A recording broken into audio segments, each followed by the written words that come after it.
Ескалира состојбата со коронавирусот во Штипскиот регион. Има 200 активни случаи, алармираше денеска вршителот на должност градоначалник на општина Штип Јане Миланов.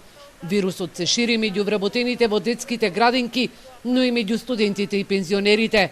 Од денеска е во изолација испратена втора група на деца во детската градинка Сончогледи, каде што воспитувачка е позитивна на коронатестот. Она што го имам како информација од Центарот за јавно здравје е дека за жал вирусот интензивно се шири и во кругови кои што се опфатени со заштитни мерки во смисла на онлайн настава, меѓутоа во студентската популација се поприсутен е овој вирус и за жал помеѓу пензионерите. Значи, тоа е информација која што ја имам од денес и во таа насока очигледно е дека вирусот се шири, значи не за време на работа на кажбан и обврски на студентите, туку и по пат на она дружење надвор од работо време, надвор од работа и обврски и така натаму. Општината и средните училишта во Штип имаат и проблеми со превозот на ученици за практичната настава.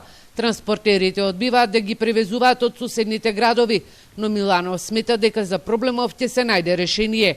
Штип и Кочани веќе се израмнуваат со бројот на активни случаи и оттаму пристигнуваат апели за почитување на мерките. Бројките што ги имаме денеска во цела наша држава загрижуваат и од капацитет, сместувачки капацитет во нашите болници.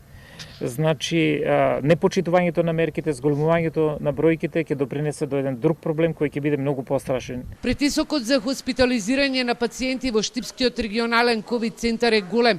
За само 5 дена во болнички услови починаа 7 пациенти од Штип, Кочани, Виница и Делчево.